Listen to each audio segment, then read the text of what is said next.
베풀어라 나중에 그만큼 돌아온다. 스스로에게 투자하고 다른 사람의 2배 열심히 일해서 출세하고 봉급도 올라 저축도 많이 했다고 칩시다. 물론 이것만으로도 행복하겠지만 더욱더 행복해지는 방법이 있습니다. 그게 뭔가 하면 당신이 성공을 위해 이제껏 해온 방법을 부하나 후배들에게 전수하는 겁니다. 이 세상에 공짜는 없습니다. 베풀면 나중에 그만큼 돌아오는 법입니다. 이상한 말로 들릴지 모르겠지만 이게 바로 세상의 섭리라는 겁니다. 이건 내가 생각해낸 방식이니까 다른 사람에겐 가르쳐 줄 수 없다고 하는 사람과 기꺼이 다른 사람에게 베푸는 사람을 비교하면 후자가 나중에는 훨씬 풍요로운 삶을 살게 됩니다. 예컨대 프랜차이즈 사업이 그렇습니다. 세븐일레븐이든 뭐든 간에 처음에는 점포가 하나뿐이었습니다. 그런데 사업을 성공시키는 방법을 주위 사람들에게 공개했습니다. 그러자 매출이 수십억, 수백억으로 늘어난 겁니다. 학자도 마찬가지입니다. 자신이 발견하고 발명한 것을 이 발견은 나 혼자만 알고 있어야 해. 아무한테도 알리지 말아야지 하고 생각하는 게 아니라 논문을 만들어 학회에 발표하니까 그 사람의 평가가 올라가는 겁니다. 학자의 사회적 지위가 높은 이유는 자신이 생각해낸 것을 기꺼이 공개하기 때문입니다. 그런데도 이건 나만의 비밀이야 하고 별대로 공개하지 않는 사람도 있습니다. 이런 사람과 공개하는 사람과는 그릇이 다를 뿐 아니라 사회적 평가에서도 확연히 차이가 납니다. 도리에 맞게 일을 하는 사람은 사회가 평가하게 되어 있습니다. 좀 더 편한 방법이 없을까 하는 생각을 하다 보면 옆에 있는 저 사람을 짓밟고 가자는 식으로 헛된 짓을 하게 됩니다. 자기가 평소에 나쁜 생각을 하니까 다른 사람도 자신을 나쁘게 생각하지 않나 의심합니다. 필요 없는 걱정을 짊어지게 됩니다. 그런 쓸데없는 걱정을 할 시간이 있으면 남들보다 2배 열심히 일하는 쪽이 훨씬 편합니다. 도리에 맞는 일을 하는 것, 이것이 가장 편하고 가장 득이 되는 삶의 방식입니다. 나에게 돈을 주는 사람을 기쁘게 하는 것이 자기 투자, 나에게 돈을 주는 사람을 기쁘게 하는 것이 자기 투자다. 손님을 소중히 대하고 돈을 소중히 다루세요. 손님을 소중히 대하고 돈을 소중히 다루세요. 저는 평소에 돈에 관한 질문을 직원들로부터 받을 때마다 이렇게 대답합니다. 살다 보면 저놈한테는 절대로 머리를 숙이고 싶지 않아 는 사람이 나타나게 마련이지요. 그 사람이 나쁜 게 아닙니다. 다만 자신에게 그 사람을 포용할 만큼의 그릇이 없을 뿐이지요. 하지만 저에게는 저의 그릇, 다시 말해 허용량을 넘어서는 사람한테는 팥빵 한 개라도 받기 싫다는 소신이 있습니다. 이런 소신은 자신에게 돈이 없으면 관찰하기 힘듭니다. 돈이 없으면 자신의 그릇을 넘어서는 사람한테도 머리를 숙이고 비위를 맞추어야 합니다. 만약 당신도 그러기 싫다면 돈을 모아두는 게 좋습니다. 그리고 저는 젊은이들에게 너무 돈을 모으는 것에만 신경 쓰지 말라고도 합니다. 한 달에 1만 원씩 저축한다고 하면 매달 저축액을 5천 원 정도로 해서 남은 5천 원에는 자신에게 투자하기를 바랍니다. 왜냐하면 자신에 대한 투자는 출세를 위한 필요 조건이기 때문이지요. 직장에서 영어를 사용할 일도 없는데 영어학원에 다니는 것은 투자가 아닙니다. 자신에게 투자라는 것은 자신을 위해 투자하라는 뜻이 아닙니다. 돈을 버는 요령은 고객을 기쁘게 하는 겁니다. 고객을 기쁘게 하기 위해 자신에게 투자하는 겁니다. 그런데 여기서 고객이란 누구일까요? 바로 자신에게 돈을 주는 사람입니다. 저에게 있어서 고객은 제가 만든 상품을 사는 사람입니다. 직장인에게 있어서 고객은 회사의 사장입니다. 자신에게 공급을 주는 것은 사장이기 때문이죠. 이러한 사실을 전제로 투자한다는 것에 대해 생각해 봅시다. 예를 들어 제가 매일같이 스트립쇼를 하는 바에 간다고 해서 자신에게 투자하고 있다고는 볼 수 없습니다. 제가 아가씨들의 춤을 배워도 저의 고객들은 기뻐하지 않으니까요. 평소에 영어를 사용할 일이 없는데도 영어 학원에 다니는 것은 자신에 대한 투자가 아닙니다. 이러한 행위는 스트릿바에 가는 것과 별반 차이가 없습니다. 그게 아니고 당신에게 돈을 주는 사람이 기뻐할 수 있도록 자신에게 투자하는 겁니다. 상인에게 있어서 고객은 상품을 사주는 사람이니까 상인은 그 사람들을 기쁘게 하기 위한 투자를 자신에게 하면 됩니다. 직장인이라면 봉급이라는 형태로 돈을 주는 사장이 고객이니까 사장이 기뻐할 만한 일에 투자하면 되는 것이지요. 사장이 기뻐할 만한 일은 어떤 것일까요? 답은 간단합니다. 회사의 실적이 올라가는 것, 그러기 위해서는 지금 나에게 뭐가 필요한지 생각해서 자신에게 투자해 보세요. 그렇게 하면 당신은 어느새 회사에서 반드시 필요한 존재가 되어 있을 겁니다. 나에게 돈을 주는 사람을 기쁘게 하는 것이 자기 투자라고 합니다. 나에게 돈을 주는 사람, 사장, 손님, 또는 교사라고 하면 학생, 학부모 이런 사람이겠죠.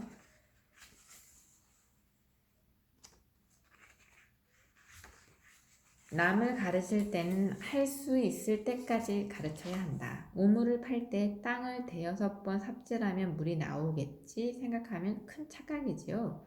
각오가 한참 부족한 겁니다. 물이 나올 때까지 우물을 파야 됩니다. 그리고 깊은 우물일수록 물은 깨끗합니다. 무슨 말을 하고 싶으냐 하면 뭔가를 가르칠 때는 할 수 있을 때까지 가르치면 된다는 겁니다.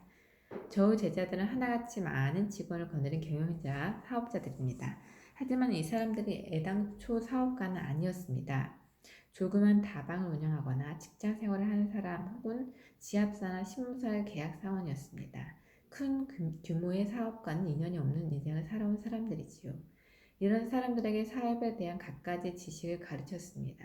그런데 이런 말을 하면 사이토씨 아무것도 모르는 사람들에게 사업을 가르치려니 많이 힘드셨겠네요 하시는 분들이 있습니다. 물론 바이올린을 본 적도 만져본 적도 없는 사람에게 바이올린을 켜는 방법을 가르치는 것은 보통 일이 아닙니다. 하지만 가르치는 쪽이 이 사람이 켤 수 없다면 내가 대신 켜준다는 다부진 각오로 임하면 상대방은 어느새 켤 수 있게 되는 법이지요. 저는 평소에 이런 생각을 가지고 있습니다. 사람에게 뭔가를 가르친다는 것은 같은 말을 400번 반복할 수 있느냐 없느냐에 달려 있습니다. 사람에게 뭔가를 가르친다는 것은 같은 말을 400번 반복할 수 있느냐 없느냐에 달려 있습니다. 그런데 사람은 각자 개인차가 있으니 400번 말해도 잘 할 수 없는 경우도 있습니다. 하지만 저도 꽤나 성격이 느린 편이라서 400번 말해도 못 알아들으면 900번 말합니다. 알다시피 4와 9를 합하면 좋아지게 되어 있지요. 그런데 이래도 못 알아들으면 1500번 말합니다. 물론 제자들은 저보다 더 뛰어난 사람들이니까 같은 말을 수백 번씩 한 적은 없습니다. 그런데 제자 중에 평소 정말 책을 안 읽는 사람이 한 명 있었습니다. 그 사람한테는 이 책 정말 재미있어. 밥 먹고 잠자는 것도 잊어버릴 정도로 재미있는 책이야. 이런 책을 만난 너는 정말 운이 좋은 거야 라는 말을 몇 년 동안이나 했습니다. 적어도 1000번은 말했습니다. 그랬더니 어느새 스스로 책을 찾아서 읽고 나중에는 자기가 글을 써서 책을 출간하게 이르렀습니다. 운이 좋은 사람이라고 자부하는 저도 정말 깜짝 놀랐지요. 뭔가를 가르칠 때 상대방의 소질을 그다지 중요한 문제가 안 됩니다. 상대방의 의욕을 가지고 있느냐도 그렇게 중요하지 않습니다. 중요한 것은 가르치는 쪽이 상대방이 할 수 있을 때까지 가르칠 각오가 되어 있는가 하는 점입니다. 중요한 것은 가르치는 쪽이 상대방이 할 수 있을 때까지 가르칠 각오가 되어 있는가 하는 그 점입니다. 한두 번 정도 가르치면 그걸로 충분하지 않느냐 하는 사람도 있지만 한두 번에서 할 수 있다면 그 사람은 천재입니다. 하지만 세상에는 천재가 아닌 사람이 훨씬 많지요. 나는 천재를 가르치고 있다고 생각하는 것은 그 사람이 자유지만 그렇다면 과연 내가 천재를 가르칠 수 있는 정도 천재인가를 한번 생각해 보세요. 저번에 가르쳤는데 아직도 못하는 거야 하면 화내는 것보다 400번 가르쳐서 안 되면 900번 900번 해도 안 되면 1500번, 그래도 안 되면 다음 생에 할 수 있으면 된다는 식으로 생각하는 게 훨씬 마음 편합니다.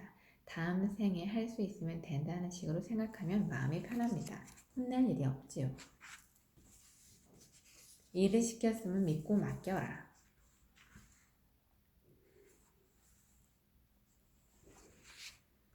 우물을 팔 때는 땅속에 수맥을 찾아야 합니다. 하지만 사람에게는 수맥이 없는 경우가 없습니다. 다시 말해 재능이 없는 사람은 단 한 사람도 없다는 얘기입니다. 사람은 누구나 좋은 점을 가지고 있습니다. 적어도 저는 그렇게 믿습니다.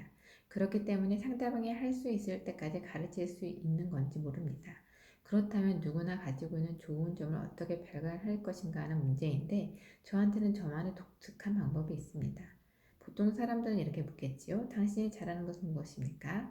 물론 저도 이런 질문을 하긴 하지만 상대방이 말한 수준이 10이라면 3 정도밖에 참고하지 않습니다.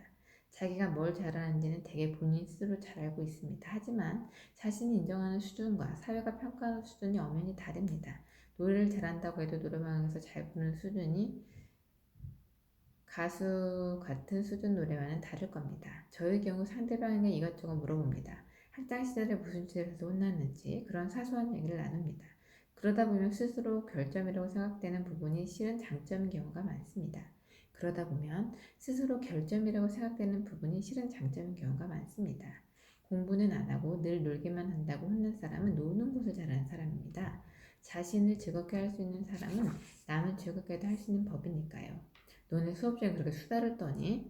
이런 꾸지람을 들은 사람은 말을 잘하는 사람입니다. 남을 즐겁게 할 수 있거나 말을 잘하는 것은 상인들의 세계에서 모두 훌륭한 재능입니다. 손님들이 좋아하는 상인이 될 소질이 충분합니다. 그런데 보통 사람들은 이렇게 생각하지 않지요. 자기가 가지고 있는 좋은 점을 깨닫지 못합니다. 그러니까 잘하는 것을 묻는 게 아니라 꾸중 들은 이야기를 듣다 보면 그 사람이 정말로 좋아하고 잘하는 것을 발견할 수 있게 됩니다. 발견했다면 이번에는 칭찬해주면 되지요.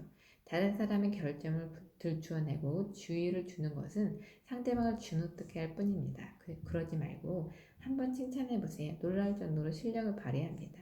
자꾸 주의를 주고 화를 내기보다는 상대방의 좋은 점을 발견해서 칭찬하는 쪽이 편합니다. 칭찬받는 쪽도 기분 좋고 칭찬해주는 당신을 고마워해주니 덩달아 나도 행복해집니다.